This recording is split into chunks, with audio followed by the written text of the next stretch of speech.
Simply put, Connatix is a video technology company that works with publishers and advertisers.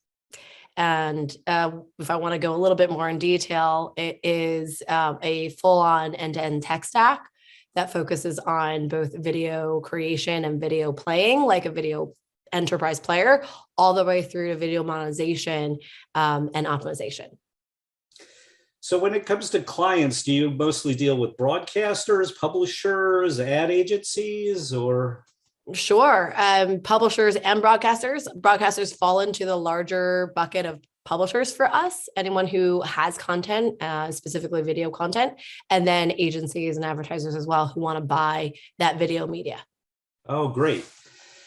Now, let's see, a lot of people are talking these days about contextual targeting, with the disappearance of third-party cookies and device identifiers.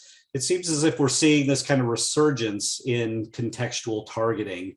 And so I was hoping you could tell us more about that, and also this idea of deep contextual and how your offering is different from those of competitors. Sure. Yeah. Contextual just seems like the pendulum swung back to 20 years ago, right? But I think the new age of contextual is quite different, and specifically deep contextual, how we're approaching it is starting from sort of like the molecules and atoms, right? The actual fundamental pieces of video signals.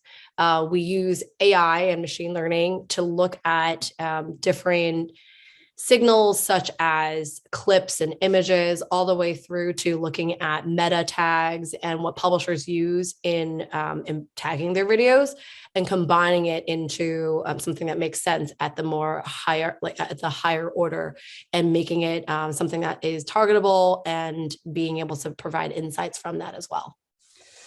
And could you elaborate a bit more on why contextual advertising is necessary for the industry right now?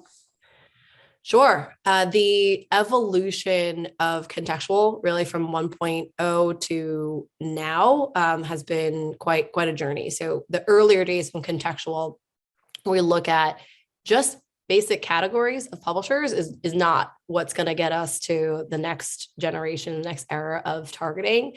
We think 2.0 of contextual is where you really remove the creepiness, remove everything that is dependent on the cookie, of course, but also leveraging what we call the Connatix knowledge graph, of taking those bits and pieces of what we can process on our own, and then marrying that with metadata, with keywords, with any sort of manual intervention, like from a publisher's editor desk, and really creating a rich 360 view using advanced technology on top to determine almost instantaneous context. So kind of compare that with stale labeling and a pre-formed taxonomy with what we're defining as sort of the 2.0 era, where everything's dynamic and everything's in real time. And another big concern in the past few years has been about brand safety and transparency, and advertisers not being sure where their ads are showing up.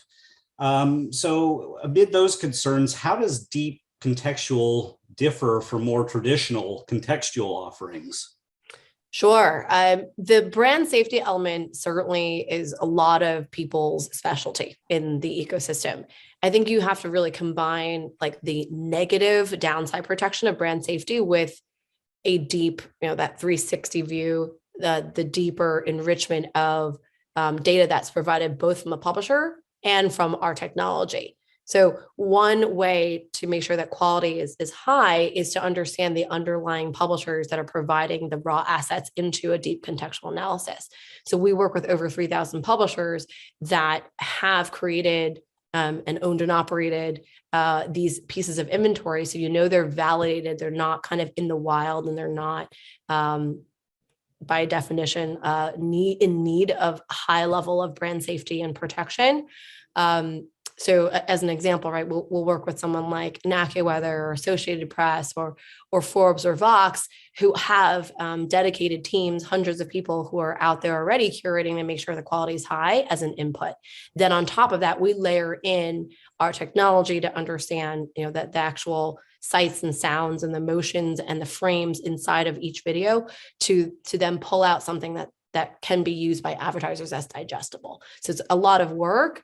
It definitely involves some brand safety elements, but it's not just about brand safety. It's combining brand safety with these high level of data sets involved in AI machine learning, plus having that validation from the publishers, from the humans behind the video.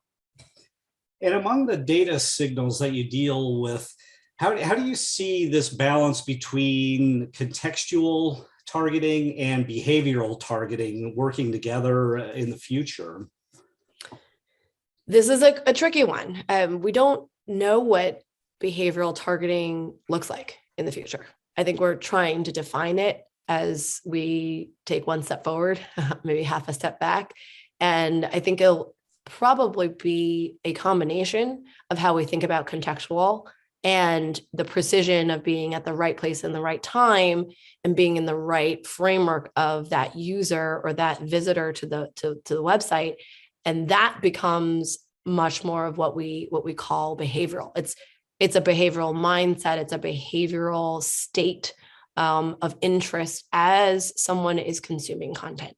That's probably a more effective way, long-term anyway, to understand what a consumer's mindset is versus putting a label on someone, which is what we do in the audience and demographic and behavioral world, as we, in the cookie world, that is, like, as we've defined it before, it's like this person must be black or white, this label, but that doesn't evolve, that doesn't change as they consume content, versus if you combine the benefits of contextual and understanding that background of the user, you come up with a much better, richer combination of both. That's what I think will happen in the future.